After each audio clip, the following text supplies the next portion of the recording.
Emily, is Grandpa behaving himself? Well, sort of. He injured his leg. Old people can be such a nuisance. I wish they'd think about those of us who have to take care of them. Patricia, that's not a nice way to say it. It's fine. He's already declining quite a bit. I can't handle the fuss of old people, but you're used to it, so you'll be fine. The other day, my husband's grandfather, Michael, fell in a garden and injured his leg. It's not a serious injury, but he's already 82 years old. Because of his age, we're having him rest in bed just to be safe so it doesn't get worse. My mother-in-law won't even go near him, let alone take care of him. I'm Emily, 30 years old. I married 3 years ago and live with my husband Daniel's family. My husband was my boss at the company where I worked, a company founded by his grandfather. When I joined 8 years ago, my father-in-law was already the president and my grandfather-in-law was the chairman. But back then, the grandfather was still handling all the important tasks and responsibilities of the company. 2 years ago, when Grandpa turned 80, he remained chairman but handed over most of the public duties to my father-in-law. Michael, you've worked hard all this time. Now, leave the company matters to Christopher and take it easy, my mother-in-law said with a smile, but her words sounded sarcastic to me. Grandfather-in-law is a bit stubborn but a fair and kind person with a good reputation.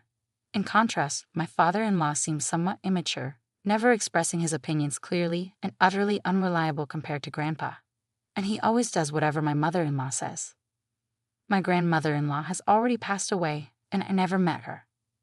My husband and I started dating when we worked together on the same product planning team 3 years after I joined the company. My husband, energetically leading the team, seemed reliable to me, though a bit self-righteous. Maybe I felt that way because I lost my father early and grew up with just my mother. My mother also passed away from illness 2 years ago, and now I have no family other than my in-laws. Shortly after I got married, my mother fell ill and needed care, so I quit my job to take care of her. The fact that my husband's family didn't object was probably due to a single comment from Grandpa. It's only natural to take care of the mother who raised you alone. Don't worry and take good care of her. Thanks to that, I was able to be by my mother's side every day for a year without financial worries until she passed away. My mother-in-law seemed a bit dissatisfied, but I was truly grateful. However, since Grandpa handed over the company to my father-in-law, everyone's attitudes towards him have gradually changed. They no longer listen to his opinions as much, and I can't shake the feeling that they're treating him carelessly. At first, I thought it was just my imagination, but watching my mother-in-law and husband's behavior, I can't help but feel that way. My father-in-law's attitude is non-committal, but it feels like he's ignoring Grandpa as if he's no longer needed since he's practically retired. Watching my in-laws' behavior, I feel somewhat angry. Hey, don't you think your attitude, Patricia, and yours too, is a bit cold towards Grandpa? So what's the big deal? Grandpa tries to talk to you and you barely respond. You don't even try to help them. Like I have time to deal with old people. You can take care of Grandpa. You're the one with the free time. You don't have to talk like that. Quiet, I'm tired from work. Don't nag me about unnecessary things. This is how it goes no matter. They won't listen to me. My grandfather-in-law doesn't say anything to his family about this. Now I'm the only one who talks to my grandfather-in-law at home. Grandpa, the weather is nice today. Shall we go for a little walk outside? Your leg seems to be healing well, and I think it will be good rehabilitation. Thank you. Let's go out for a bit then. The two of us went to the park, where there were several families with children playing around. My grandfather-in-law looked at the scene with joy. Christopher and Daniel enjoyed times like that too. Grandpa, I was busy with work and couldn't take care of the children much. Maybe that's why I couldn't raise Christopher and Daniel properly, my grandfather-in-law said with a slightly sad face, almost like he was talking to himself. Christopher is my father-in-law, and Daniel is my husband. I think about how everyone can be kinder to my grandfather-in-law, but I can't come up with a good idea. But then my in-laws suggested building a house for my grandfather-in-law.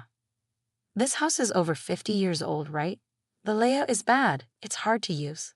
But instead of spending money on repairs, it would be better to build a new house in a more convenient location. A new house? Michael is getting older, and it's good that he only got injured last time, but we never know what will happen. So let's make the house barrier-free so we won't have trouble if care is needed. I see. We can even put Michael's room in the middle so everyone can take care of him easily. Yeah, that's not a bad idea. Right, so it's settled then. And Michael, at the cost. If it's a house for all of us, I'll take care of it. Talk to Mr. Jones about the money. Typical Michael, thank you. We appreciate it, my mother-in-law smiled happily. It seems to me that they only flatter him when they want money. But if everyone takes care of my grandfather-in-law after moving to the new house, I thought there could be nothing better. Mr. Jones is the company's in-house counsel and also manages my grandfather-in-law's personal assets. My grandfather-in-law liked his character and made him in-house counsel, and it's been nearly 30 years. He is 58 now and a person my grandfather-in-law trusts the most. I've met him several times and he seems to be a very honest person. He always cares about my grandfather-in-law's health, and sometimes I think he's more like a son than his real sons. Having such people around my grandfather-in-law makes me feel a little relieved. I wasn't informed about the details of the house being built, but my mother-in-law seemed very cheerful, and the three of them were looking at interior design magazines and discussing various things, so it seemed to be going smoothly. Then something unexpected happened. It was revealed that my grandfather-in-law had a debt of $1,820,000. Wait, what's this about $1,820,000? I exclaimed. My grandfather-in-law had become a co-signer for a loan for a friend's company, but that company was in trouble, and a debt had become my grandfather-in-law's responsibility. Wait, they're not going to take the house. It's under construction, are they? Since the contract has already been completed, and as Patricia said, it's in the president's name, so it's fine, my mother-in-law seemed relieved at those words. Oh, thank goodness. I'm glad we did it my way. Listening to that conversation, I learned for the first time that the house was in my father-in-law's name. Even though my grandfather-in-law had paid for it, putting it in my father-in-law's name seemed just like something my mother-in-law would do. I also wondered why they didn't think of giving up the house to help repay the debt. Hey, this debt is Michael's fault, and it has nothing to do with us or the company, right? Well, it was signed in Michael's name. Oh good, then there's no problem. I couldn't understand what was good about it, but since my grandfather-in-law didn't say anything during that conversation, I didn't intervene either. After all, it's not an amount I could handle. A few days later, my grandfather-in-law's behavior began to change gradually. Grandpa, what would you like to eat for lunch? Who are you calling Grandpa? I'm only 50. You have no right to call me that. Huh? Sorry, Emily, right? I was lost in thought.